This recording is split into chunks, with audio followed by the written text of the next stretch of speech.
লজ্জা নাই, তুমি তোমার লজ্জাস্থান তো দূরের কথা, কেউ কারো লজ্জাস্থানে তাকাবে না বছরের পর বছর। এই যে এইভাবে তাকাইব, ভয় আতঙ্কে নিচেই তাকাইব, আর অন্যরা দেখার সময় নিজের জানেন তো ইয়া রাব্বি নফসি নফসি। ভয়াবহ পরিস্থিতি হয়, মরণ নাই রে। যদি মরণ থাকতো তাহলে তো মরে যেতাম শেষ, কিন্তু আর মরণ নাই। মরণ নামক বস্তুটার আল্লাহ বাইরে লেগে, আর মরণ নাই। ভয়াবহ পরিস্থিতি হবে, সূর্যের আলোতে মানুষের মগজ গলে গলে যাবে, পানির পিপাসায় জিহ্বাটা বাহির হয়ে যাবে, মানুষ পাগলের মতো ছুটতে থাকবে। সবাই মিলে আদম নবীর কাছে যাবে, গিয়া দেখে আদম নবী নিজেও আল্লাহর তর্জন গর্জন শুই না, নিজেও বলতেছে ইয়া রাব্বি নফসি, আল্লাহ আমার কি উপায় হবে।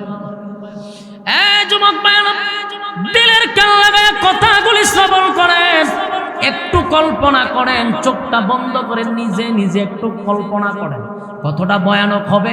যেই মানুষগুলা চুইটা গেছে আদম নবীর কাছে, প্রথম মানুষ, প্রথম নবী, আই নবীর কাছে গিয়ে আমরা কিছু বলি, নবী আমাদের জন্য আল্লাহর কাছে সুপারিশ করবে, কিন্তু ঘটনা হলো গিয়া দেখবে আদম নবী ইয়া রাব্বি নফসি নফসি বলতে থাকবে, মালিক আমার কি উপায় হবে, আমার কি উপায় হবে।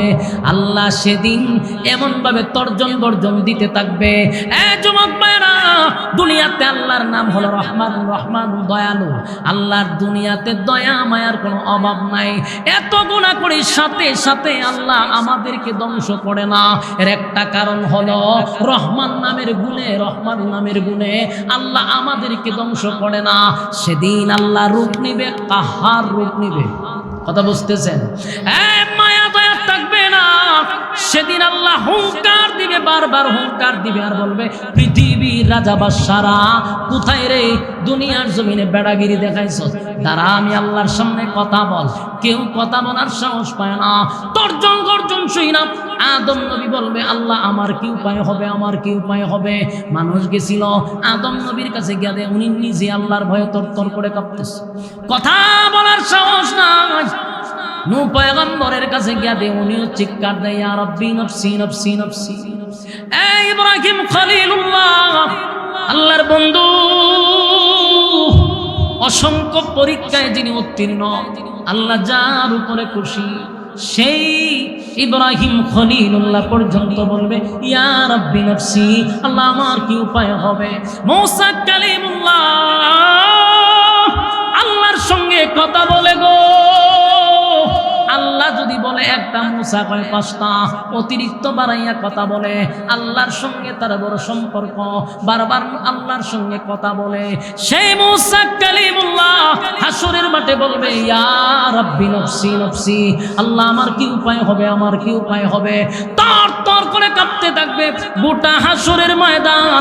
এমন ভয়ানক অবস্থা শুরু হবে, কেউ কারো হবে না।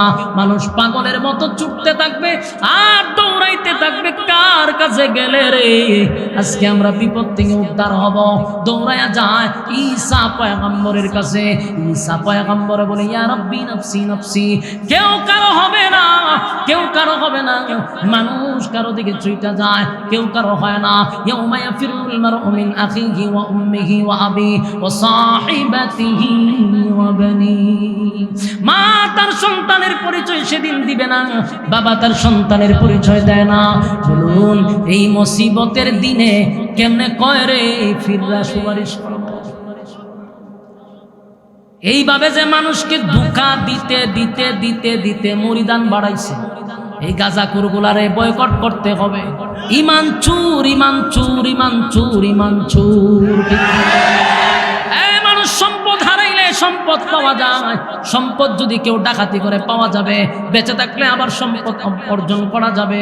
কিন্তু ইমান চোরেরা যদি ইমান নিয়ে যায় রে, আর বেঈমান হইয়া যদি কবরে যান, উপায় থাকবে না, উপায় থাকবে না। আমার যুবক ভাইরা, আল্লাহর কসম, আল্লাহর কসম, আল্লাহর কসম, কোন পীররা সেদিন সুপারিশ করার কোন অনুমতি পাবে দূরের কথা। আল্লাহর সামনে দাঁড়াইয়া নবীরাই কথা বলতে পারে না। শুধুমাত্র কেবলমাত্র আমার আপনার নবী, জুরে কোন সুবহান, আমার আপনার নবী, সমস্ত নবীরা যেখানে বলবে ইয়া রাব্বি নফসি, আল্লাহ আমার কি উপায় হবে গো? আমার নবী সেদিন ওই জায়গায় দাঁড়ায়া বলবে, নিজের জন্য নবীর কোনো চিন্তা নাই। নবী বলবে ইয়া রাব্বি উম্মতি, একটা জবান বন্ধ রাখবেন, আল্লাহু আকবার। আরো জোরে কোন আল্লাহু আকবার। এই ইমানের আওয়াজ দিয়ে বলেন আল্লাহু আকবার। আমার নবীর কত পাওয়ার, মালিক আমার নবীর কত পাওয়ার দিছে গো। আমার নবী সেদিন হাসরের মাঠে দাঁড়ায়া বলবে ইয়া রাব্বি উম্মতি উম্মতি উম্মতি। আল্লাহ আমার উম্মতির কি হবে? আল্লাহ আমার উম্মতির কি হবে? আল্লাহ বলে বন্ধু কান্দেন না। নবী সেজদায় পড়ে যাবে, সেজদায় পড়িয়া চিৎকার দিয়া বলবে মালিক, ও মালিক, আমি যা দেখলাম আমি নবী হইয়া বরদাস্ত করতে পারি না। আল্লাহ আমার গুনাহগার উম্মতের মাথার মগজ গলে গলে পড়ে গো, মাথার মগজ গলে গলে পড়ে। আল্লাহ আমি নবী হইয়া বরদাস্ত করতে পারি না, নবী হইয়া সহ্য করতে পারি না। আপনি রহমান হইয়া কেমনে সহ্য করেন? আল্লাহর কুদরতি পায় নবী কান্না শুরু করে দিবে, এত কান্না নবী শুরু করবে। আল্লাহ তখন ডাক দিয়া বলবে হাবিব, দুনিয়ায় বড় কাঁদছেন আপনি, আজকে আপনার কান্নার জায়গা নয়, আমি আপনারে খুশি করব। দুনিয়াতেই সুসংবাদ জানাইছি, ওয়ালা সাউফা ইউতিকা রাব্বুকা ফাতারদা। আল্লাহ বলেন যতক্ষণ না পর্যন্ত আপনি খুশি না হবেন, আমি আল্লাহ আপনাকে দিতেই থাকবো। জোরে জোরে কোন সুবহান।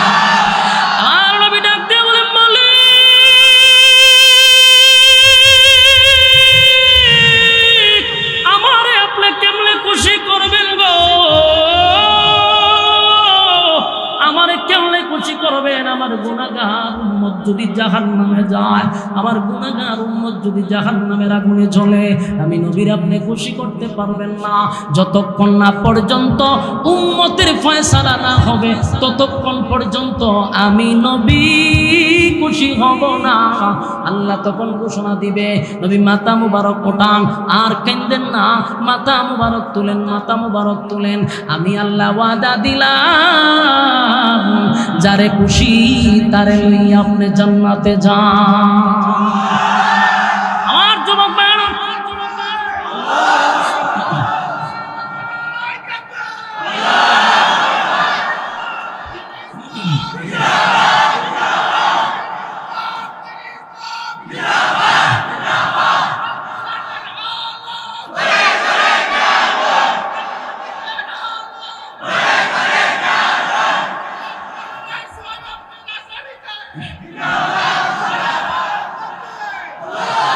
যুবক ভাইরা, এখান থেকে আরেকটা ভুল কথা আপনাদেরকে শোনানো হয়। এই যে বললাম, আল্লাহ বলবে যারে খুশি তারে লইয়া জান্নাতে যান, এই জন্য নবী যারে খুশি তারে লইয়া জান্নাতে যাবে না, এটাও মাথায় রাখতে হবে। আল্লাহর হাবিব জান্নাতে নিবে, সুপারিশ করবে, নবীরে সেই ক্ষমতা আল্লাহ দিছে। কোন নবীরে সেই ক্ষমতা আল্লাহ দেয় নাই, কিন্তু আমার নবীরে আল্লাহ সেই ক্ষমতা দিছে। বন্ধু, আজকে সুপারিশের একমাত্র মালিকানা আমি আল্লাহ আপনার হাতে দিলাম। যুবক বায়না, তাই নবী সবাই রে কিন্তু ধৈরা জান্নাতে নিবে এমনটা নয় গো, এমনটা নয়। আল্লাহর নবী তখন তাদেরকেই জান্নাতে নিবে যারা দুনিয়ার জমিনে আমার নবীর তরিকায় জীবন যাপন করছে, নবীর রেখে যাওয়া ইসলাম পালন করছে, নবীর দান ভাঙ্গা ইসলাম পালন করছে, রক্ত মাখা ইসলাম পালন করছে, আল্লাহর হুকুম অনুযায়ী চলছে, নবীর অনুসরণ অনুকরণ নবীর এতাআত যারা করছে, আল্লাহর নবী তাদেরকে ধরে ধরে জান্নাতে নিবে। চিৎকার দিয়া কোন সুবহান।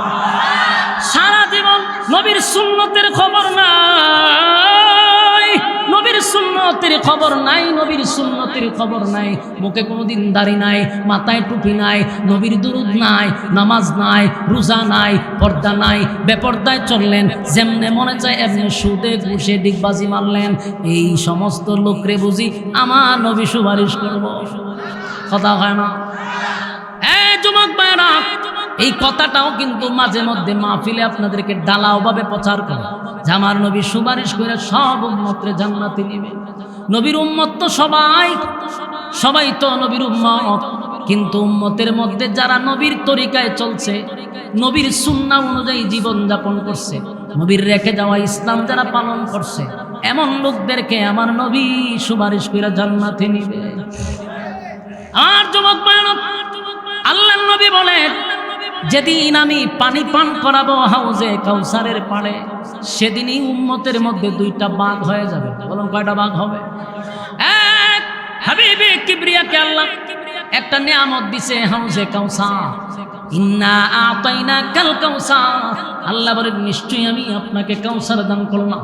নবীজি যখন কাউসারের পাড়ে দাঁড়াইয়া নবীর বরকতি হাতের পানি এক পেয়ালা উম্মতকে পান করাবে, যারা এক পেয়ালা পানি পান করবে ওই মানুষগুলার কোনোদিন পানির পিপাসা পাবে না, 50,000 বছর পর্যন্ত পানির পিপাসাই লাগবে না। সুবহান।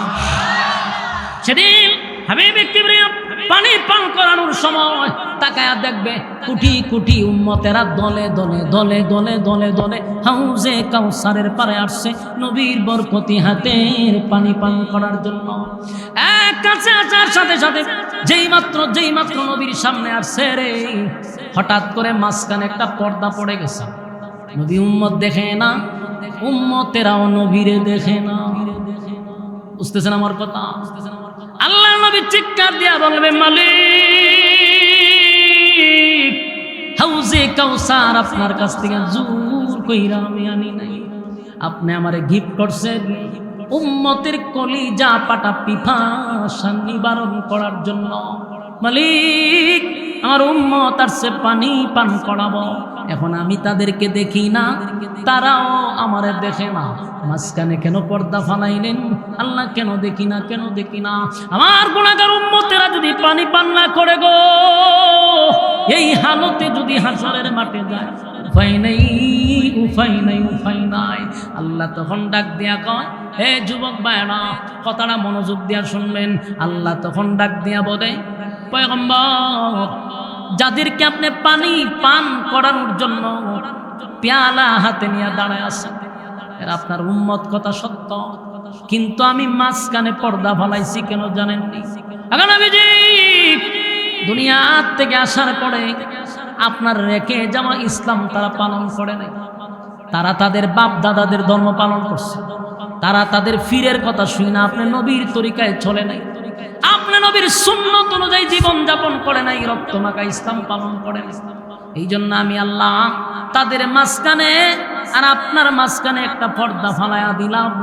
যারা আপনার এতাআত করছে তারা আপনার বরকতি হাতের পানি পান করবে, যারা আপনার সুন্নাহ অনুযায়ী চলে নাই, মালিকের গোলামি করে নাই, তাদের মুখে আপনার বরকতি হাতের পানি পান করতে দিব না। আমার যুবক ভাইরা, সেদিন নবী এতটা কষ্ট পাইব রে, পয়গম্বর চিৎকার দিয়া বলে, উম্মত কেন রে, কোন কারণে তোরা আমার রেখে যাওয়া ইসলাম পালন করলি না? আল্লাহ নবী সেদিন কানবে আর বলবে, উম্মতেরা বল, কমপ্লিট ইসলামটা তোদের কাছে আমানত রেখে আসছিলাম।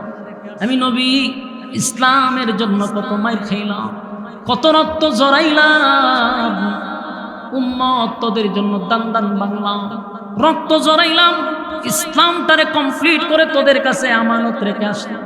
আমার ইসলামটা তোর ভালো লাগলো না, দূর হয়ে যা, সুহকান নিমান গায়রা বাদি, দূর হ, এমন উম্মতের আমার কোনো দরকার নেই। যুবক ভাইরা, হাসরের মাঠে যদি নবী বলে দূর হয়ে যা, বলুন গোটা হাসরের মাঠে আপনি আমার জন্য আর কে আছে? আর কেউ নাই যে উম্মতের কান্নারি, উম্মতের দরদি নবী যদি বলে দূর হয়ে যা, এমন উম্মতের আমার দরকার নাই। যে উম্মতের দান ভাঙ্গা ইসলাম কমপ্লিট করে রেখে আসছিলাম, আমি নবীর তরিকায় চললি না, ল্যাংটা জড়ার কথায় চলছস, আর বছরে একবার মা বাপরে গোস্ত খাওয়াইলি না, বাবার দরবারে গরু লইয়া গেছস, মন গড়া জিন্দেগি চালাইছস, এমন উম্মতের আমার দরকার নাই। দূর হয়ে যা, দূর হয়ে যা। কসম খোদা, সেদিন যদি নবী বিদায় করে দেয় গো, উপায় থাকবে না, উপায় থাকবে না, উপায় থাকবে না। হাসরের মাঠে কেউ কারো হবে না, কেউ কারো হবে না। আল্লাহ সেদিন তর্জন গর্জন দিয়া বলবে, লিমানিল মুলকুল ইয়াউম লিল্লাহিল ওয়াহিদিল কাহ্হার।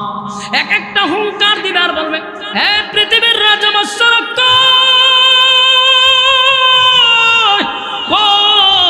এই ফেরাউন, নমরুদ, আবু জাহেল সহ সব জালেমদেরকে আল্লাহ ডাকবে। দুনিয়ায় ক্ষমতা দিছিলাম, চার দিছিলাম, ক্ষমতা পাইয়া ক্ষমতার অপব্যবহার করছস। আজকে দাঁড়া, আমি আল্লাহ, আল্লাহর সামনে দাঁড়াইয়া ক্ষমতা দেখা। একটা শব্দ আসবে না। আল্লাহ বলবেন রাজত্ব কার বল, কেউ বলবে না। আল্লাহ নিজেই বলবে, লিল্লাহিল ওয়াহিদিল কাহ্হার। আজকে রাজত্ব আমি মালিকের। সুবহানাল্লাহ। সেদিন মালিক বিচার করবে, বিচার করবে, বিচার করবে। আল্লাহ নিজেই বিচারক হবে। সেদিন কোনো উকিল ব্যারিস্টার থাকবে না, কোনো দালালি চলবে না, মন গড়া মতো বিচার হবে না। বিচারের মধ্যে যে আমাদের বৈষম্য করা হয়, গরিব মানুষের বিচার এখন পাওয়া যায় না। কথা হয় না? গরিবের বিচার নাই। এর একটা কারণ হলো সমাজে ইনসাফের বিচার হয় না। বাস্তব কইছি না? বাস্তব। হ্যাঁ, সমাজের কোন জায়গা, গ্রামে গঞ্জে, শহরে, বন্দরে, সালিশে, কোর্ট কাছারিতে, হাইকোর্টে, সব জায়গায় কোথাও ইনসাফের বিচার না। যে গরিব তার তো বিচারই নাই। কথা হয় না? হ্যাঁ, গরিব মানুষের বিচার নাই। আল্লাহ কয়, হাসরের মাঠে আমি হব ইনসাফওয়ালা বিচারক। কথা হয় না? সমাজে এমন ইনসাফওয়ালা বিচারক আছেন। বিচারের আগে একটা গল্লিপ সিগারেট, বেনসনের সিগারেট পকেটে ঢুকায় দেয়, আর একটা নোট ঢুকায়া দিলে সাথে সাথে দেখবেন গরিব রে ফাঁসায়া দেয়, ধনী রে বাসায়া দেয়। সত্য না মিথ্যা? সত্য কথা বলে যাই, মন দিয়ে শুনেন সবাই। সত্য কথা বলে যাই, মন দিয়ে শুনেন সবাই। এই সমাজের কোনো কাজে শান্তি তো ভাই মোটে নাই। এই সমাজের কোনো কাজে শান্তি তো ভাই মোটে নাই। সত্য কথা বলে যাই, মন দিয়ে শুনেন সবাই। এই সমাজের কোনো কাজে শান্তি তো ভাই মোটে নাই। অফিস আদালতে বাইরে ঘুষ বিনা চলে না কাম। ঘুষ পাইলে সব সারেরা বলে না সে নয়েল কাম। যতক্ষণ ফ্যান্ডেলের ভিতরে থাকবেন গুনাহ হবে না, এটাই সম্ভব। ফ্যান্ডেলের বাহিরে গেলে গুনাহ হবে, এটাই সম্ভব। তাহলে কি বুঝাইল? গুনাহ মুক্ত পরিবেশে আমরা বসছি। আলহামদুলিল্লাহ কি বাড়ি দিয়ে হইবে? জাহানজাটা কইবার এটা হয়ে লিবে। আমরা গুনাহমুক্ত পরিবেশে বসছি, যেখানে বসলে কোনো গুনাহ হবে না। এবং ফেরেশতাদের একটা মজলিসে বসছি, আলেমদের সহবতে বসছি। প্রত্যেকটা মানুষের সাথে শয়তান থাকে, এটা জানেন না আপনারা? ও মা, কথা কয় না দি। প্রতিটা মানুষের সাথে শয়তান আছে। আপনার সাথে যদি তাহে 10টা, তাহলে জগৎ সারি সাহেবের সাথে আছে 20টা, আমার সাথে আছে 5টা, বেশি হইতে পারে। কারণ যে যত বেশি বড় তার সাথে শয়তানও বেশি থাকে। তোমার কথা হয় না? হুজুর কেরে? কারণ আপনাদের সাথে যদি একটা থাকে তাহলে বুঝবেন আমরা সাথে 10টা আছে। তাহলে আপনার থেকে আমার সাথে শয়তান বেশি কেড়ে, এর একটা কারণ আছে তো। আপনার সাথে যে শয়তানটা তা এটা একটা, এই এক শয়তানে আপনার রাস্তা খারাপ হয়ে মোতায়ালায়। বাস্তব বুঝি না? বাস্তব। আপনার আওয়াজে বোঝা যায় আমি আপনার রূপে অপবাদ দিতেছি। এক শয়তানের রাস্তা খারাপ হয়ে মোতায় যায়, এর মুতে ধরছে খারিয়া মুতে দিতেছে, কিন্তু শয়তান একটা। হুজুরের সাথে যে 20টা আছে, তোমার জগৎ সারি সাহেবের কাছে ধরেন না 20টা শয়তানই আছে, আরো 100টা যোগ করলো ওনারা খারাপ হয়ে মুতাইতে পারবো। তখন বুঝছেন নি কেরা আপনার সাথে কম তাই আমার সাথে বেশি তাই। 1000 শয়তান মিললেও একজন আলেমরে খারাপ হয়ে মোতানো সম্ভব না, যদিও বেশি তাই কিন্তু পারে না। আর তাকে আপনার সাথে একটা, কিন্তু না চায় আল্লাহ। বাস্তব হইলাম না? বাস্তব। এই জন্য এখানে যে বসছেন শয়তান প্রত্যেকের সাথে আছে, কিন্তু এখানে যে বসছেন এখন শয়তান লিখেছে এই মজলিসে তো শয়তান বসতে পারবে না, দ্বীনি মজলিসে শয়তান বসতে পারে না। তাহলে আপনার সাথে যে শয়তানটা রেখে গেছে গা, কথা হয় না, গেছে না আছে, কই আছে জানেন? প্যান্ডেলের বাইরে, প্যান্ডেলের বাইরে চতুর্দিক দিয়ে আপনার দিকে চাইয়া রয়েছে, কারণ সে তো আপনার খান্দ থাকে, আপনার তো আছে দাঁড়ায় রয়েছে, আর মুডেও ভালো লাগতেছে না। ভালো লাগতেছে, শয়তানের মন খুব খারাপ যে আমি 24 ঘন্টা আর গারো সোয়ার করি, আমারে তুই এমন একটা মজলিসে বসছে এটার ভিতরে ঢুকতে পারি না, বইতে পারি না। এই জন্য প্যান্ডেলের বাইরে সব শতানকে খারাপ, এই জন্য যারা প্যান্ডেলের বাইরে যায় এটার ফিকে বর করে যায়, কথা বুঝতেছে? আপনারা তো বর করতে পারতেছেন না, প্যান্ডেলের বাইরে যেটি যায় এর খান্দ তো যেটা আছে এটা আছে, আপনার খান্দে আমার খান্দে সব গিয়ার খান্দ বয়, তখন দেখবেন হেউ দুদি লড়ে, শয়তানের লারা সারা কইরা দেখবেন প্যান্ডেলের বাইরে লয়ে গেছে। এই জন্য প্যান্ডেলের বাইরে যদি কেউ যায় আর আপনারা এখন উঠেন তাহলে বুঝবেন সমস্যা আছে। এই যে প্যান্ডেলের বাইরে যে দাঁড়ায় রয়েছে শয়তান, ছায়া দেহে আমি যে কইছি কিছু আসা দাঁড়ায় যে রয়েছে, এখন আমরা শরীর তোর বর করতে পারতেছে না, অনেক কাজটা কি তা এখান থেকে রিমোটে আপনারা কন্ট্রোল করেন, আপনার দিলের সাথে কালেকশন না, এখান থেকে কন্ট্রোল করতেছে, ভিতরে অসুয়াশা তৈরি করতেছে, উঠ খালি এনে ওয়া শুরু এনে করছে, উঠ একটা টান দিয়াই, যারা টানের অভ্যাস ভিতরে এটা দেখায়, আয় একটা টান দিয়ে আয় পর বুঝলো তাহলে শুরু এনে করছে। আর যারা চা খাইবার অভ্যাস এরা হেডায় টানাইব, পানের অভ্যাস পানে টানব, বুঝবেন যখনই ভিতরে আপনার এগুলা চলতেছে বুঝবেন যে আপনার উপরে বর করার সম্ভাবনা আছে, যে উঠবেন বর করে দিচ্ছে, কথা হয় না? এখন আমরা যে ঠিক কইছেন যদি কেউ প্যান্ডেল দিয়ে উঠেন মানুষ আপনার কাছে থাকবে যারা বর করে নিছে, কথা হয় না?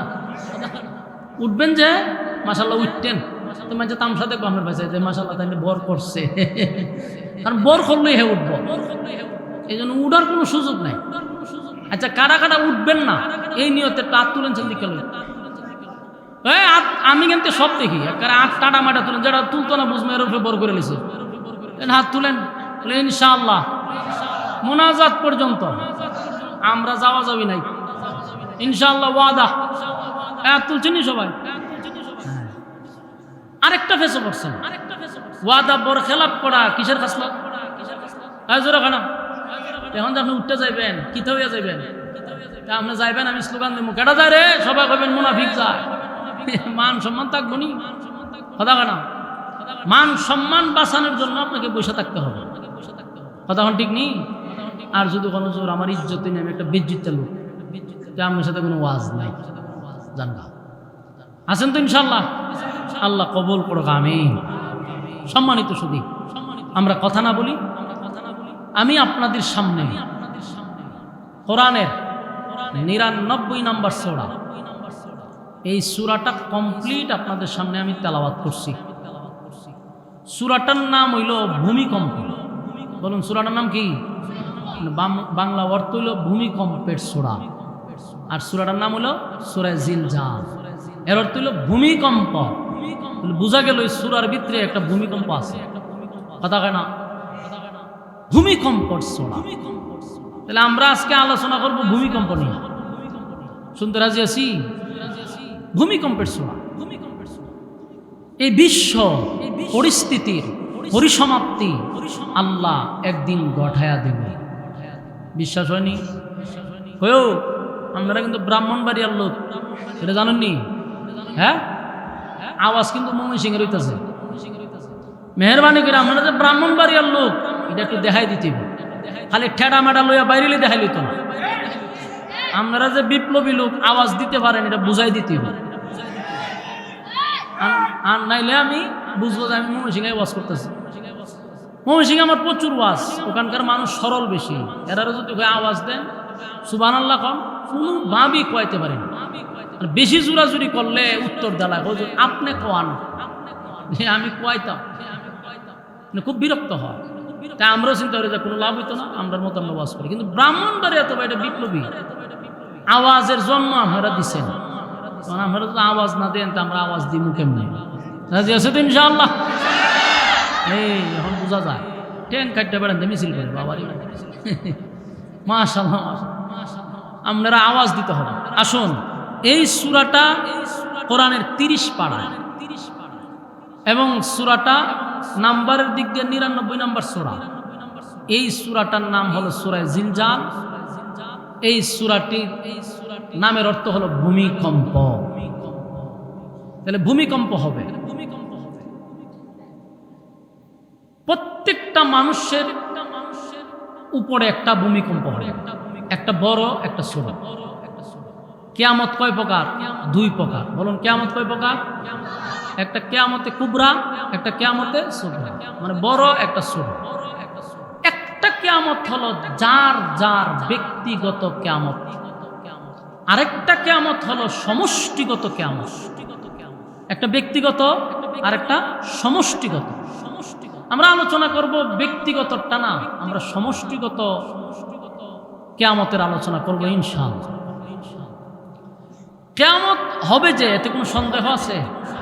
এই বিশ্ব পরিস্থিতির পরিসমাপ্তি আল্লাহ ঘটায়া দিবে, এতে কোনো সন্দেহ নাই। আর এই পৃথিবীটা একটা বৃদ্ধ হয়ে গেছে, পৃথিবীর অনেক বয়স হয়েছে।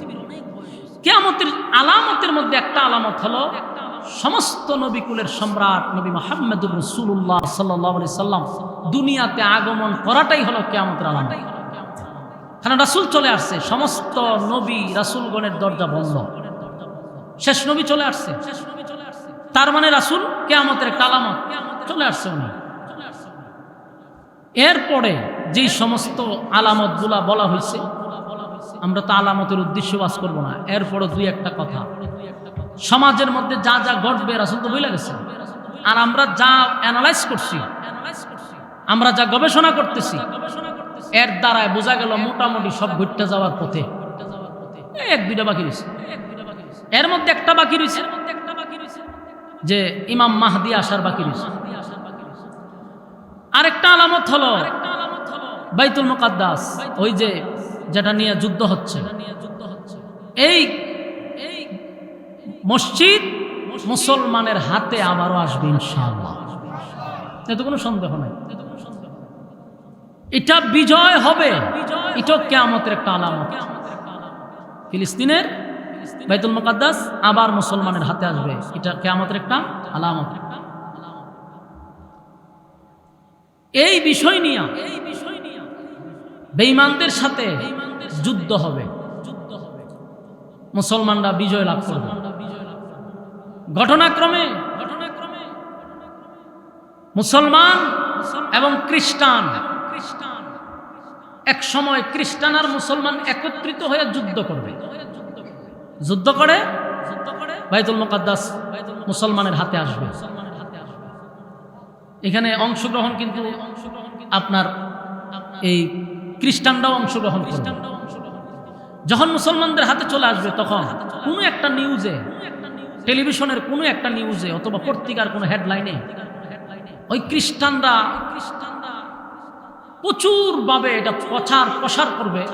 শোনো, মানে মিডিয়ার মাধ্যমে, সোশ্যাল মিডিয়ার মাধ্যমে অথবা গণমাধ্যমের কথা কয় কাটারে এটার ধরেন বর করলিস, এটার বর করছে, বর না করলে কথা কয় কাটে। মুসলমান এবং খ্রিস্টানরা যুদ্ধ করার পরে কি হবে? মুসলমান বিজয় হবে, ফিলিস্তিন এই বাইতুল মুকাদ্দাস মুসলমানের হাতে আসবে। খুব মনোযোগ দিয়ে শুনেন। আর এই গুড়াগাড়া ডেরে পিছনে নেন, মুরব্বীর আপনার সামনে কথা কয়, মামা গোমা টুপি লাগাই হাতে কতক্ষণ দূরে ব্যাটকাইতেছে, আমার সামনে বইয়া হাসাহাসি করে কা হোক ভাই সাহেব, দুটার মাঝখানে আনো বর করতে যারা রূপে শয়তান ঢুকে কেমনে? মনোযোগ দিয়ে শুনেন, মনোযোগ দিয়ে শুনেন। আবার বলছি, হয়তোবা আমরা থাকতেও পারি, নাও থাকতে পারি, কিন্তু ঘটবে হয়তোবা আমাদের ছেলেরা দেখতে পারে খুব নিকটে, একবার চলে আসছে তো কেমন লক্ষণ ভালো দেখতেছি। যখন বিজয় হবে মুসলমানরা, তখন খ্রিস্টানরা এরা ঢালাওভাবে এটা প্রচার করবে। মিডিয়াতে, টেলিভিশনে দেখবেন খালি নিউজ আসতেছে, ঘন ঘন পত্রিকার হেডলাইনে আসতেছে যে বাইতুল মুকাদ্দাস আমরা বাইবেল দিয়া বিজয় করছি। কথা বুঝতেছেন? বাইতুল মুকাদ্দাস বিজয় হয়েছে আমাদের কারণে, আমরা বিজয় করছি। তখন আবার কোনো এক মুসলিম মিডিয়ার মাধ্যমে বক্তব্য দিবে, যেটা কখনো হতে পারে না, আমরা কোরআন দিয়ে বিজয় করছি। এই দুই বক্তব্য চলতে থাকবে পাল্টা পাল্টি চলতে চলতে আর একটা যুদ্ধের মতো তৈরি হয়ে যাবে। তখন হইল কি, তখন গোটা বিশ্বের সব মুসলমানরা এক হয়ে যাবে, আর বিশ্বের সব বেঈমানরা এক হয়ে যাবে। শুরু হবে তৃতীয় বিশ্বযুদ্ধ। এখন কয় নম্বরের যুদ্ধ গেছে? দ্বিতীয়টা দেখছেন না? আমরা দেখছি না, বলতে না, শুনছি। তৃতীয় বিশ্বযুদ্ধ শুরু হবে এই কেন্দ্র করে মুসলমানকে নিয়ে। তখন যুদ্ধ হইব কি দিয়া? আপনারা টেডা লইয়া পারমাণবিক অস্ত্র শুরু হয়ে যাবে, এক একটা বোম মারবো, একটা দেশ শেষ করে নেব। শুরু হবে বিভিন্ন যাদের অস্ত্র আছে, এইভাবে শুরু হবে যুদ্ধ, বিশাল যুদ্ধ হইয়া এমন ভাবে পরাজিত হবে মুসলমানরা, যা অতীতে এত পরাজিত মুসলমান হয় নাই।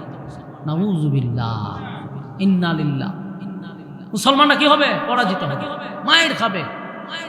লক্ষ লক্ষ হাজার হাজার কোটির দ্বার প্রান্তে মানুষ মারা যাবে, পরাজিত হবে মুসলমানরা সেই যুদ্ধে। বেঈমানরা সব তারা বিজয়ের পতাকা উড়াবে, মুসলমানরা পরাজিত হবে। এই পরাজিত যখন এমন ভাবে হবে, তখনই আল্লাহর পক্ষ থেকে যে ঘোষণা, ইমাম মাহদী আলাইহিস সালাতু ওয়াস সালাম নামবে। উনি যখন দুনিয়াতে আগমন করবে, আগমন করার পরে এটা এইভাবে না, এখন যেমন মিডিয়ার মাধ্যমে সব দেখি আমরা, তখন বাংলাদেশে থেকেও বিভিন্ন জায়গা থেকে ইমাম মাহদীরে দেখতে পাবো। মিডিয়ার মাধ্যমে প্রকাশিত হবে ইমাম মাহদী। ইমাম মাহদী আসার পরে দেখবে মুসলমানের অবস্থা তো ভয়াবহ। ইমাম মাহদী আলাইহিস সালাতু ওয়াস সালাম উনি আসার পরে তখন উনি একটা ভাষণ দিবে জাতির উদ্দেশ্যে, সেটাও হয়তো বা সোশ্যাল মিডিয়ার মাধ্যমেই হবে। জাতির উদ্দেশ্যে উনি এমন ভাষণ দিবে, এই ভাষণ শুনে পৃথিবীর সব দেশের মুসলমানরা ওনার এই ভাষণের উপরে, ওনার এই বক্তব্যের উপরে সবাই একমত হবে। আলহামদুলিল্লাহ হইতেন না? তখন সুন্নি ওয়াহাবি থাকবে না। এখন যে গুতাগুতি চলতেছে না, এই যে আমি দুরূদ শরীফ পড়লাম, দুরূদ ইব্রাহিম, আপনারা কিন্তু আওয়াজ দিচ্ছেন না, পড়ছেন না। যদি আল্লাহুম্মা হয়ে ঠান্ডা দিতাম, দেখতেন পুরো এলাকা গরম হয়ে গেছে। কথা ঠিক নেই? হ্যাঁ, তখন এই ওয়াহাবি সুন্নি নিয়ে আর কোনো দ্বন্দ্ব থাকবে না। কে সুন্নি, কে ওয়াহাবি, কে আহলে হাদিস, কে কি, কোনো ভেদাভেদ নাই। তখন সবাই সমস্ত কিছু বাদ দিয়া ইমাম মাহদীর সাথে হাত মিলাবে। সুবহানাল্লাহ। তখন আর কেউ হইতো না যে রে তুই সুন্নি তুই ওয়াহাবি না, তখন সব এক কাতারে চলে আসবে। ইমাম মাহদী আলাইহিস সালাতু ওয়াস সালাম উনি সারা বিশ্বের মানুষ এই ভাষণ শুনে সবাই ওনার সাথে একমত হবে। উনি আসার পরে একটা বাহিনী গঠন করবে, সেই বাহিনী গঠন করে যুদ্ধের প্রশিক্ষণ দিবে, অস্ত্র চালানোর প্রশিক্ষণ দিবে। তখন তার তরবারি দিয়ে যুদ্ধ হইতো না, এখনকার তরবারি যুদ্ধের দিন আছে, এখন সব হইলে উফরে দিয়া মারে। প্রেক্ষাপট অনুযায়ী যুদ্ধ চলবে। তখন ট্রেডিং দিবে, বিভিন্ন দেশের মুসলমানরা এক হয়ে যাবে। ইমাম মাহদী তখন এই যুদ্ধ শুরু করবে। যুদ্ধ হবে মাত্র 4 দিন। বলুন যুদ্ধ হবে কয়দিন?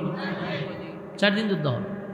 প্রথম দিন যেদিন ইমাম মাহদী যুদ্ধ অংশগ্রহণ করবে, মনে করেন একটা এমনি বলতেছি শুধু বুঝার জন্য, মনে করেন 100 জন লোক লইয়ে গেল, কিন্তু 100 জনের মধ্যে প্রায় 85% মতো লোক শাহাদাত বরণ করবে। এখানে আরেকটা বিষয় আসছে, এই জায়গায় আরেকটা বিষয় আসছে যে প্রথম দিন প্রায় 85% লোক পলায়া যাবে, মানে মুনাফিকি করবে। আমার কথা বুঝতেছেন? যুদ্ধের জন্য তারা প্রস্তুতি নিছে ঠিক, কিন্তু অংশগ্রহণ করার সময় পলায়া চলে যাবে। আল্লাহর রাসূল ভবিষ্যৎবাণী দিয়েছে, যারা ওই ইমাম মাহদীর সঙ্গে যুদ্ধে অংশগ্রহণ করার কথা বলে পলায় আসছে, এদেরকে আল্লাহ কখনো মাফ করবে না। আমার কথা আপনারা বুঝতেছ? এদেরকে আল্লাহ মাফ করবে। পরের দিন আবার ইমাম মাহদী আলাইহিস সালাতু ওয়াস সালাম লোক নিয়ে আবার যুদ্ধে অংশগ্রহণ করবে। যখনই অংশগ্রহণ করা শুরু করবে, ওই 100-র মধ্যে 85%ই শাহাদাত বরণ করবে। ইন্নালিল্লাহ। এত মানুষ মারা যাবে। সন্ধ্যাবেলায় কিছু লোক নিয়ে আবার আসবে, আবার প্রশিক্ষণ দিয়া পরের দিন, তৃতীয় দিন আবার যাবে। আবার অসংখ্য মানুষ মুসলমান শাহাদাত বরণ করবে। যারা শাহাদাত বরণ করতেছে আল্লাহর রাসূল এটাও বলে গেছে, ইমাম মাহদির সঙ্গে যারা যুদ্ধে অংশগ্রহণ করে শাহাদাত বরণ করবে তাদের শাহাদাতের মর্যাদা বদরের মর্যাদা দেওয়া হবে। সুবহানাল্লাহ, কি শরম করে বলতে? শাহাদাতের মর্যাদা দেওয়া হবে। তৃতীয় দিন অনেক মানুষ মারা গেল। চতুর্থ দিন একেবারে লোক খুব কম। এই কম সংখ্যক লইয়া আবার যুদ্ধ শুরু করছে। কার সাথে জানেন? গোটা বিশ্বের সাথে, সমস্ত পৃথিবীর সব বেঈমানদের সাথে যুদ্ধ শুরু হয়েছে। এখন এক আমেরিকার ঠেলাও আমরা সহ্য করতে পারি না। কথা হয় না? আমেরিকার ঠেলা সহ্য করতে পারি না। এক আমেরিকার সাথে বিশ্বের কেউ লাগতে চায় না। আর সেই সময় ইমাম মাহদির নেতৃত্বে গোটা পৃথিবীর সব বেঈমান, রাশিয়া বলেন, এরপরে আমেরিকা বলেন, চীন জাপান বলেন, ভারত বলেন, সব বেঈমানরা একজোটে মুসলমানদেরকে শেষ করার জন্য যুদ্ধ শুরু করবে। কিন্তু চতুর্থ দিন মুসলমান মারা যাবে যাইতে শেষ পর্যন্ত আল্লাহ তাআলা মুসলমানদেরকে বিজয় দিবে। সুবহানাল্লাহ। সারা পৃথিবীর সব জায়গায় বিজয়ের পতাকা উঠতে থাকবে। সুবহানাল্লাহ। বাংলাদেশের মানুষ সেখান থেকে বিজয়ের পতাকা উড়াবে, আফ্রিকার মুসলমানরা সেখান থেকে পতাকা উড়াবে, বিশ্বের যে কোনো প্রান্তের থেকে মুসলমানরা পতাকা উড়াইতে থাকবে। সেদিন বিজয় হবে মুসলমানের, সমস্ত বেঈমানরা পরাজিত হবে। সেই দিন আমাদের খুব নিকটে। হয়তোবা আমরা যদি ইমাম মাহদির নাও দেখতে পারি, আমাদের ছেলে সন্তানরা দেখতেও পারে। কারণ লক্ষণ তো খারাপ। রাসূল বলছে, যখন বুঝবা সমাজের মধ্যে জেনা ব্যভিচার বেড়ে যাবে, জেনা ব্যভিচার করবে মানুষ, লজ্জাটুকুও পাবে না, বুঝবা কিয়ামত খুব কাছে। বলুন, এটা কি আরো দেরিতে হইব ঘটনা না হন হইতেছে? কথা কয় না?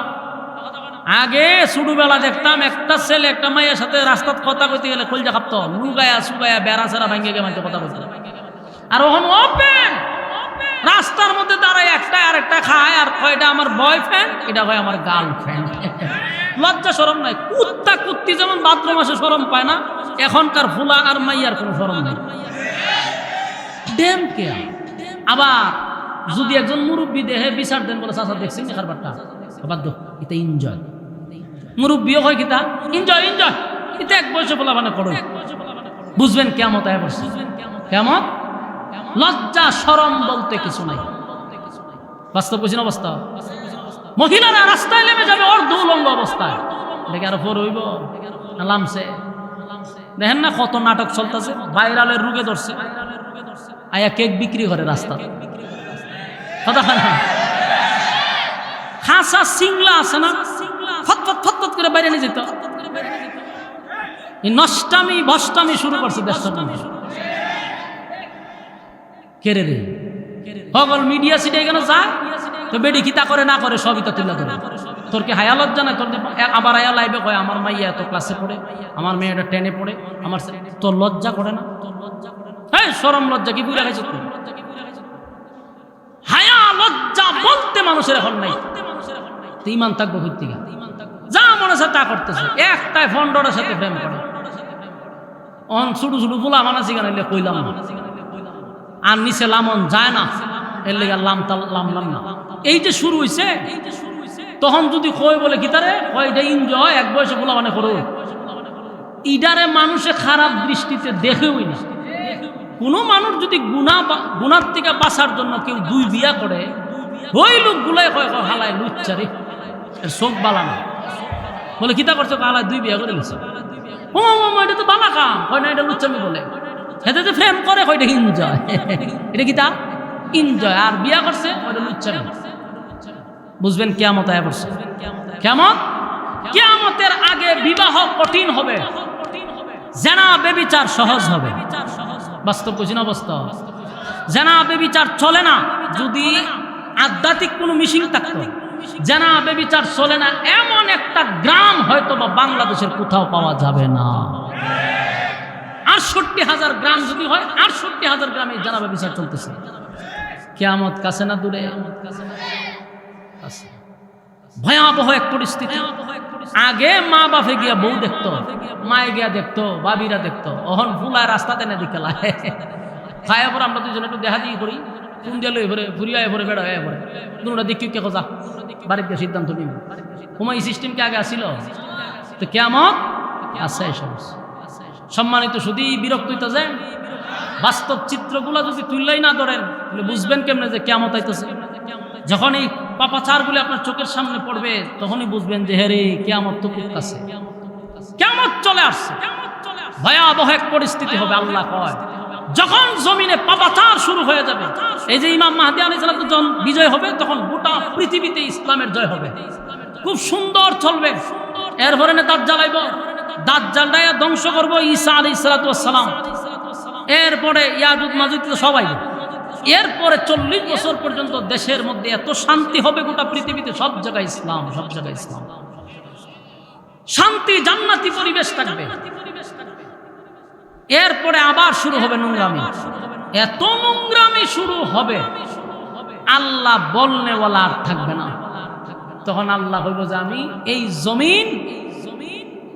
এই জমিন খম্বক্তের জন্য রাখছি না আল্লাহ বলনেওয়ালাদের জন্য জমিন টিকায় রাখছিলাম আল্লাহ বলনেওয়ালা যেহেতু নাই আল্লাহ বলবে ইসরাফিল বাঁশি বাজা দিব বাঁশি বাজায় এই আল্লাহ বলে ইযা যুলজিলাতিল আরদু জিলজালাহা জমিনের মধ্যে একটা ভূমিকম্প শুরু হবে কোন রাওয়ায়াতে আসছে 2 বার কোন জায়গায় আসছে 3 বার মানে ফু দে দিব সিংহায় এটাকে আরবিতে বলা হয় সুর এটা যে ফু দিব এটা আবার সিংহা মনে করেন না বাইদা বেরিয়ে লই আইতা না সিংহা লাগাইবেন নি দেখো এই সিংহা না এমন একটা বাঁশি যেটা দিয়ে ফু দিলে পড়ে সূর্য চন্দ্র গ্রহ নক্ষত্র পাহাড় পর্বত সাগর নদী নালা খাল বিল কীট পতঙ্গ যা দেখি না কোনো কিছুর অস্তিত্ব থাকবে না কি বুঝলেন ইযা যুলজিলাতিল আরদু জিলজালাহা জমিনের মধ্যে ভূমিকম্প শুরু হবে কেন হবে ওই যে আল্লাহ বললেন ওলা হন নাই আল্লাহ রাব্বুল আলামিন বলেন এই জমিন আমি আল্লাহ ওয়ালাদের জন্য টিকায় রাখছি যতদিন এই জমিনে আল্লাহ বলনেওয়ালা থাকবে ততদিন জমিন থাকবে কথা বলে না কতদিন থাকবো চলো ইযা যুলজিলাতিল আরদু জিলজালাহা জমিনের মধ্যে জানজালা শুরু হয় কেন বাঁশি বাজাইব কারণ নাফরমানিতে গোটা পৃথিবী মরে যাবে জেনা ব্যভিচার প্রকাশ্য হবে রাস্তাঘাটে হবে কথা বুঝতেছেন আমি নিচে নামলাম না শুধু বুঝ জানেন জেনা ব্যভিচার এখন গড়ে হয় তখন আর গড়ে হবে না প্রকাশ্যে রাস্তা দিয়ে যাইতেছেন দেখবেন জেনা ব্যভিচার চলতেছে রাস্তা শরম বরম নাই আমরা জিগাইবেন এটা কেড়ে করছেন এটাও জিগাইতো না এনজয় নাউজুবিল্লাহ না আল্লাহ বলেন তখনই শুরু হবে কিয়ামত কারণ সব জায়গায় জানাবে বিষয় শুরু হয় আল্লাহ বলনেওয়ালাই থাকবে আল্লাহ হয় বাঁশি বাজা এই জমিন কোন নাফরমানের জন্য আমি আল্লাহ রাখি নাই জমিন এই জমিনে যত নাফরমান আছে এখনো আছে এরা যে খায় এরা যে পড়ে এরা যে ঘুমায় এরা যে চলতেছে সব আল্লাহ ওয়ালাদের উসিলায় যদি জমিনে আল্লাহ বলনেওয়ালা না থাকতো তাহলে আল্লাহ জমিন এখনো ধ্বংস করে দিত বহু মানুষ রাতের গভীরে জেনা ব্যভিচারে লিপ্ত আবার বহু মানুষ জায়নামাজে বৈশা আল্লাহর কুদরতি পায়ে সেজদায় ব্যস্ত কথা হয় না এই জমিন শুধু টিকে আছে আল্লাহ ওয়ালাদের জন্য তুমি জেনা করো অন্যদিকে অনেক মানুষ গভীর রজনীতে আরামের ঘুম হারাম করে পানি দিয়ে উজু করে অথবা ঠান্ডা পানি দিয়ে উজু করে জায়নামাতে দাঁড়ায় গেছে মুসল্লায় দাঁড়াইয়া আল্লাহর কুদরতি পায়ে সেজদা দিতেছে এই সেজদার কারণে চোখের পানির কারণে আল্লাহ জমিন টিকায় রাখছে যেদিন এই জমিনে আল্লাহ বলনেওয়ালা থাকবে না আল্লাহ বলেন ইসরাফিল সিংহায় বাঁশি বাজা ইসরাফিল আলাইহিস সালাতু ওয়াস সালাম যখন বাঁশি বাজায়া দিবে রে এটা যখন বাঁশি বাজতে থাকবে সাধারণ কোনো বিকট শব্দ না এটা যত সময় যাবে বিকট থেকে বিকট হইতেই থাকবে এত বিকট হবে, প্রথম মানুষ চিন্তা করবে আওয়াজ কোথা থেকে আসতেছে। আওয়াজ যত সময় যাবে এত বিকট, এত বিকট, এই আওয়াজে মানুষ মাতাল হয়ে যাবে। বিকট থেকে বিকট হতে থাকবে, মানুষ সব প্রাণী জগৎ কেউ বেঁচে থাকবে না, সব মারা যাবে, আওয়াজের সুরে মরে যাবে সব। এত বিকট থেকে বিকট আওয়াজ হবে, যত সময় যাবে এটা বন্ধ হবে না, আরো বাড়বে, আরো বাড়বে। একটা সময় আসমানের যত তারকা আছে, সূর্য আছে, চন্দ্র আছে, সূর্য কত বড় জানেন? এই পৃথিবীর থেকে 13 লক্ষ গুণ বড় হইল সূর্য। সুবহানাল্লাহ আসেনি? এই পৃথিবীর থেকে 13 লক্ষ গুণ বড় যদি সূর্য হয় রে, আমি জানতে চাই সূর্যটা যদি পড়ে এই জমিন তুকায় পাওয়া যাবে, দেখি 1 গুণ বড় না 13 লক্ষ গুণ বড়? কথা বলা। আমি আপনারা বলি, একটা মাছি যদি এখানে বসাতে আমি নিফলেট দিয়ে ঘুরে দিলাম, এটা তুকায় পাওয়া যা? অথবা একটা টাকের নিচে যদি একটা মশা পড়ে, এটা আর হইবে? অস্তিত্ব হইবে? ঠিক তেমনি ভাবে সূর্যটা পৃথিবীর থেকে 13 লক্ষ গুণ বড়। এই সূর্যটা ভেঙে টুকরা টুকরা হইয়া জমিনে পড়বে, জমিনের অস্তিত্ব থাকবে না, জালজালা শুরু হয়ে যাবে। আমার যুবক ভাইয়েরা, শুধু তাই নয়, আসমানের তারকা আরো বড়। সূর্যটা যেমন 13 লক্ষ গুণ বড়, এই সূর্য থেকে এক একটা তারকা আরো কোটি কোটি গুণ বড়। সুবহানাল্লাহ। আসমানের মধ্যে গ্যালাক্সি আছে, এক একটা গ্যালাক্সি এত বড়, এত বড়, এরকম কয়েক হাজার তারকারে চুষা এটা ভালায়া দেয়। সুবহান। একটা তারকা সূর্যের থেকে আরো কোটি গুণ বড়, আর এরকম অসংখ্য তারকা গ্যালাক্সির ভিতরে ঢুকলে এটা চুষা ভালায়া দেয়। সুবহানাল্লাহ। সব গুণা ভেঙে টুকরা টুকরা হয়ে জমিনে পড়বে, পাহাড় পর্বত সব শেষ। আটলান্টিক মহাসাগর, প্রশান্ত সাগর, ভারত সাগর, আরব সাগর, যত সাগর আছে রে, সব সাগরের মধ্যে আগুন ধরে যাবে, ভয়াবহ পরিস্থিতি শুরু হবে। আল্লাহ বলেন, ইজা জুলজিলাতিল আরদু জিলজালাহা। প্রথম যখন বাঁশি ফু দিবে, তখন জমিনের মধ্যে একটা ঝাঁকুন শুরু হবে, আওয়াজ বিকট থেকে বিকট হবে প্রথম। এরপর আল্লাহ বলেন, আখরাজাতিল আরদু আসকালাহা। জমিনের ভিতরে যা কিছু ছিল, জমিনের ভিতরে যা আছে, গুপ্তধন, স্বর্ণ মুদ্রা, এমনকি হীরা মণি মুক্তা, সব জমিন উগলায়া দিবে। যেমন মানুষ ভূমি করে, ঠিক তেমনি ভাবে জমিনও সব তার ভিতর থেকে বাহির করে দিবে। মানুষ তাকায়া দেখবে, মানুষকে দেখানো হবে জমিন যে উগলায়া দিছে, জমিনের ভিতর থেকে সব আল্লাহ বাহির করে দিবে।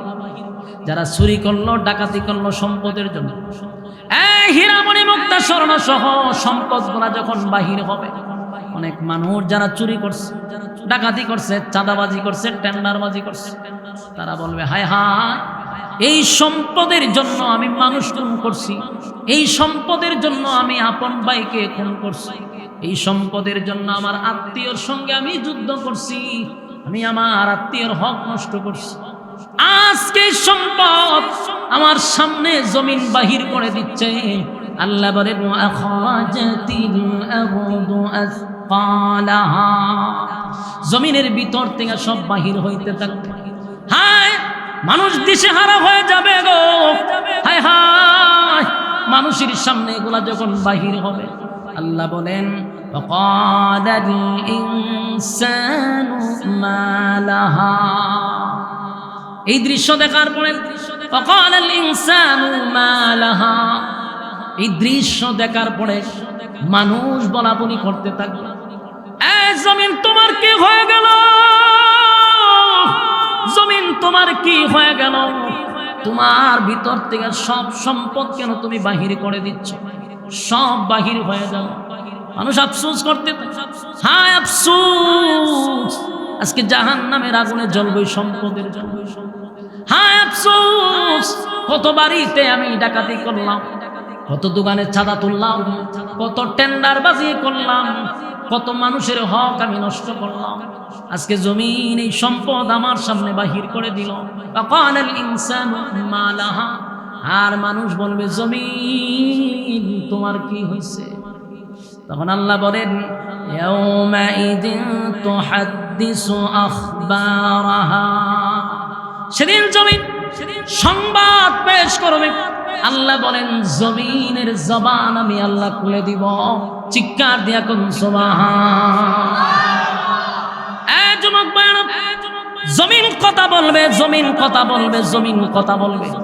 আশ্চর্য ব্যাপার, জমিনকে আল্লাহ কথা বলার যোগ্যতা দিবে রে। কেমনে বাঁচবেন?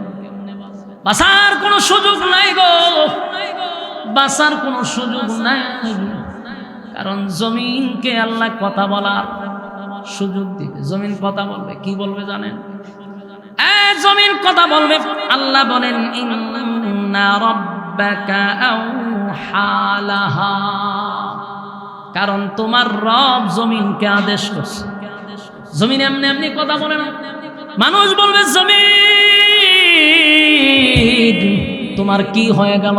কথা জীবন, তুমি কেমনে কথা বলো? আল্লাহ বলেন বিআন্না রাব্বাকা আওহা লাহা। জমিন এমনি এমনি কথা বলে না, জমিন এমনি এমনি কথা বলে না।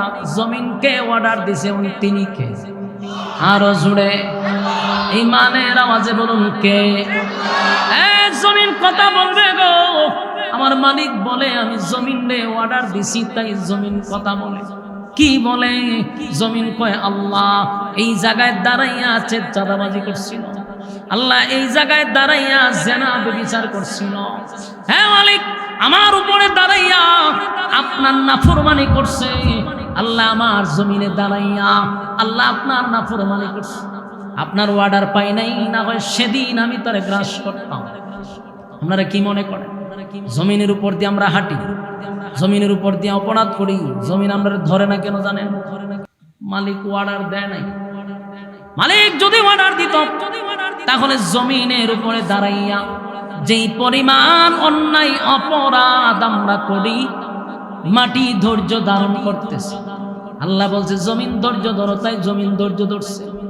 না হয় জাগাতেই জমিন আমাদেরকে গ্রাস করত।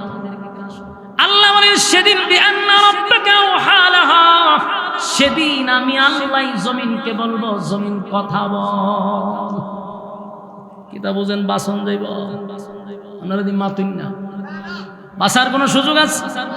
আমার যুবক ভাইয়েরা, আজকে দুনিয়ার জমিনে অপরাধ করলে জেলখানায় যাওয়ার পরে 8টা খুন করে, জোড়া খুন কইরা অপরাধ কইরাও মানুষ জামিন পায়। আমার কথা হয় না, আপনার কেন ওয়াজ চলতো না? তো গুরুস্থান হয়েছে, আমি জিয়ারত করবো, ওয়াজ বাদ দিয়া জিয়ারত শুরু করে দিন। তাই আমি কি মুর্দার সামনে বসি কথা বল না? দি বাংলাদেশের ইতিহাস গেছিনি, আপনাদের নীরবতায় বোঝা যায় এমন কোন অপরাধ বাংলাদেশ হয়েছে না। তাহলে আওয়াজটা তো দিতে এমন ভাবে হয় বোঝা যায় না। না না না, এটা আশ্চর্য কথা। এটা কোন সময় হয়েছে?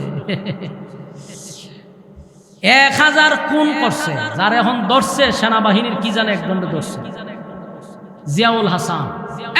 1000 মানুষকে ক্রস ফায়ার করছে, 1000 মানুষকে। গোটা পৃথিবীর মধ্যে সবচেয়ে বড় যে মানুষ খুনের জন্য সবচেয়ে বেশি যে মানুষ খুন করছে, এর নামটাই হলো জিয়াউল হাসান, বাংলাদেশে।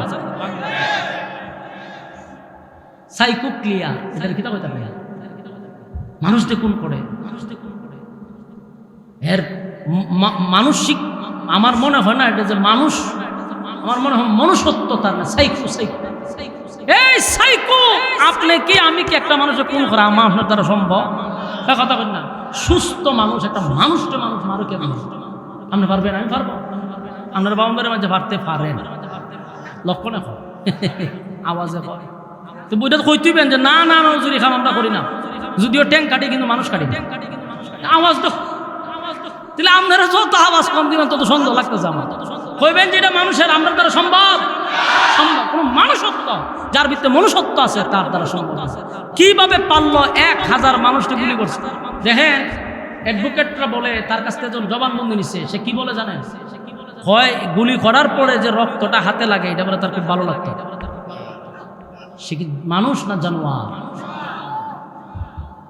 এই জানোয়ার 1000 মানুষকে হত্যা করছে বাংলাদেশ। যদি ফেসিস্ট না যেত তাহলে তার সম্মান কত উপরে। সে যে কোন করছে এটা কি সরকার তার ধরছে? মানে সরকারের অধীনে থেকে কাজটা করছে। সর্বনাশ সর্বনাশ। তাহলে বাংলাদেশে জুরা কোন পরে আপনার ডাবল কোন ওইরাও জামিন পায় পাইছিনি অতীতে। ওরে মাহবুদ আল্লাহ, এই কথাটা এরা জুড়ে করে মাইকের আওয়াজ কি ফ্যান্ডেলে যায়নি? আল্লাহ কি আপনারা জবান বন্ধ করে লিছে? দিমুনে দোয়া ঘুরে একটা যাবে বন্ধ হইয়া তাহলে আওয়াজ দেন। এইরকম ওইছিনি 100টা কোন করো জামিন কিভাবে পায়? কারণ বড় ভাই আছে, ছোট ভাই আছে, বড় নেতা আছে, ছোট নেতা আছে। ফোন দিছে এটা আমার লোক ছেড়ে দিছে। দুনিয়ার জমিনে অপরাধ করার পরে তারে ধরার পরে বড় ভাই ফোন দেয়, ছোট ভাই ফোন দেয়, অমুকে ফোন দেয়, তমুকে ফোন দেয়, আমার দলের লোক। সাথে সাথে তার জামিন হয়। আর নির্দোষ আলেমরা বছরের পর বছর জেলে থাকার পরেও জামিন হয় না, নির্দোষের জামিন হয় না। আর ওই সমস্ত খুনিদেরকে মানুষ জেলখানায় নিয়েও এসির ভিতরে ঢুকায় রাখছে। যুবক ভাইরা আমার, যেটা বুঝাইতে চাইছিলাম, দুনিয়ার এই জমিনে অপরাধ করলে বাঁচার সুযোগ আছে। বড় ভাই ছোট ভাই আছে, বাঁচন যায়। কিন্তু যদি আল্লাহর আদালতে আমি আপনি ধরা পড়ি, বাঁচাইবার কেউ আছে? উপায় নাই। দুনিয়ার আদালতে যদি ধরা পড়ি তাহলে বাঁচার সুযোগ আছে রে। কিন্তু আল্লাহর আদালতে যদি ধরা পড়ি, কেউ নাই, কেউ নাই, কেউ নাই, বাঁচার কোনো সুযোগ নাই। কেউ আমাদের জন্য সুপারিশ করার সাহসও পাবে না। এই কথাটা আমার না, আল্লাহ নিজে বলছেন, ইয়াউমা ইয়াফিরুল মারউ মিন আখিহি ওয়া উম্মিহি ওয়া আবি ওয়া সাহিবাতিহি ওয়া বানিহি। আল্লাহ বলেন, মা তার সন্তানের পরিচয় দিবে না, বাবা তার সন্তানের পরিচয় দিবে না। এই বালা করে শুনেন, আশিকের রাসূল চতুর্দিকে সব আশিকের রাসূল রয়েছে, মনোযোগ দিয়ে শুনবেন। আল্লাহ বলেন, মা তার সন্তানের পরিচয় দেয় না। বাবা বলবে আমি বিয়েই করি নাই, সন্তান বাবার কাছে গেলে বলবে আমি বিয়েই করছি। মাও বলবে আমি চিনি না। কেন জানেননি? যদি সন্তান আমার কাছে একটা নেকি চায়, তাহলে আমি কোথা থেকে রে একটা নেকি দিব? তাই মা সন্তানকে ভালো করে চিনার পরেও বলবে আমি চিনি না।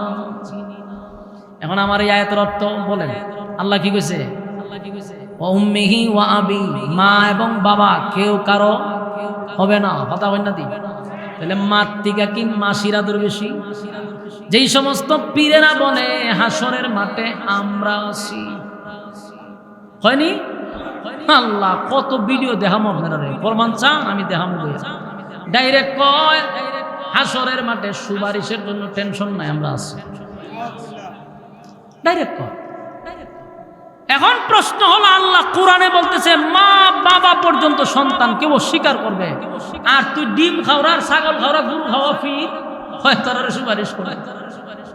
এরকম আশ্বাস দিয়া গ্রামের সরল সোজা মানুষকে মরিদ কইরা ঘরের ভিতরে আর কোনো মুরগ রাখছে না, ছাগলও রাখছে না, সব খাই দিছে। এদেরকে বোঝায় টেনশন করিস না। আমি জানতে চাই, ফিররে তোরে আল্লাহ ইচ্ছা মতে বাইরে গতি হয়ে যাবে। মুরিদরে যদি বাইরে খাঁচা খঞ্চি দিয়া, ফিররে বাইরিব জুতা দিয়া। কথা কেন? যুবক ভাইরা, কথাগুলি একটু দিলের কান লাগায় শুনেন। যদি কথার মধ্যে আপনার দলিল না থাকে, সেই কথা গ্রহণ করবেন না। আল্লাহ নিজে বলছে কেউ কারো হবে না। এমন আরেকটা কথা শুনেন, আমার ডাইনে বামে উলামায়ে কেরাম বসা, একটা কথাও আমার মন গড়া না। আল্লাহ বলেন, আল্লাহর নবী নিজে সাহাবায়ে কেরামদেরকে বলছে, শুনো, আদম থেকে নিয়া ঈসা রূহুল্লাহ পর্যন্ত সমস্ত নবী রাসূল আমাদের আকীদা অনুযায়ী মাসুম। কথা হয় না? আমাদের আকীদা হলো সমস্ত নবীরা মাসুম, তাদের কোনো গুনাহ নাই। নবীদের গুনাহ আছে? নবীদের কোনো গুনাহ নাই। নবীরা মাসুম, নবীরা সারা। আর যারা আছে একেবারে আব্দুল কাদের জিলানী সহ, একেবারে সাহাবায়ে কেরাম সহ, তাদের গুনাহ আছে না নাই? নবীরার গুনাহ নাই, মাসুম। আর ফির তো বহু পরে সাহাবায়ে কেরাম যারা দুনিয়াতে জান্নাতের সার্টিফিকেট পাইছে, এরারও গুনাহ ছিল, নবীরার শুধু গুনাহ নাই। সে আদম আলাইহিস সালাতু ওয়াস সালাম থেকে লইয়া ঈসা রূহুল্লাহ পর্যন্ত সমস্ত নবী রাসূল মাসুম হওয়া সত্ত্বেও আল্লাহর এই তর্জন গর্জন দেখা সমস্ত নবীরা বলবে ইয়া রাব্বি নফসি। আমার যুবক ভাইরা, ইসরাফিল আলাইহিস সালাতু ওয়াস সালাম যখন তৃতীয় বাঁশি বাজায়া দিবে, মানুষগুলা কাদা মাটির নিচ থেকে উলঙ্গ অবস্থায় উঠে দাঁড়াবে। কথা বুঝতেছেন? যে আল্লাহ প্রথমবার আমাদেরকে সৃষ্টি করলো, সেই মালিক দ্বিতীয়বার আবার পুনরায় আমাদেরকে জীবিত করবে। কথা হয় না? সেদিন ইসরাফিলের সিংহার ফুকের আওয়াজে দ্বিতীয়বার সিংহায় ফুক দিলে মাটির নিচ থেকে, কাদা মাটির নিচ থেকে উলঙ্গ অবস্থায় মানুষগুলা আবার দাঁড়াবে। দাঁড়ানোর পরে মানুষ ছুটতে থাকবে হাসরের মাঠে। সেদিন হাসরের মাঠে একটা তর্জন গর্জন হবে, ভয়াবহ পরিস্থিতি হবে গো। সূর্যটা চলে আসবে একেবারে মাথার কাছে, যে সূর্যের তাপ এখন বরদাস্ত করতে পারি না, সহ্য করতে পারি না। এখনকার রুদ্র আমরা সহ্যই করতে পারি না। আর সেদিন সূর্যকে আল্লাহ বলবে, সূর্য রে, তোর মধ্যে আমি যত ক্ষমতা দিছিলাম সব ক্ষমতা আজকে প্রকাশ কর। সূর্য তার পূর্ণ শক্তি নিয়ে হাসরের মাঠে আসবে এবং মানুষের একেবারে কাছে চলে আসবে। মাথার মগজটা গলে গলে গলে গলে গলে গলে পড়বে। সেদিন আপনার মৃত্যু হবে না, সেদিন মৃত্যু। এখন তো আমাদেরকে গুলি করলে, বুলেট মারলে মারা যায় সে, কিন্তু সেদিন মাথার মগজ গলে গলে পড়বে রে, কিন্তু মৃত্যু হবে না। ভয়াবহ একটা পরিস্থিতি শুরু হবে, কেউ কারো হবে না, কেউ কারো হবে না। এই পরিস্থিতি দেখা ভয়ে আতঙ্কে মানুষ বছরের পর বছর নিচের দিকেই তাকাবে না। আম্মা জানা আয়েশা বলছিল রাসূলকে সেখান থেকে পাওয়া যায়। আল্লাহর পয়গম্বরকে বলছিল, নবী গো, হাসরের মাঠে কি সবাই উলঙ্গ থাকবে? বলো হ।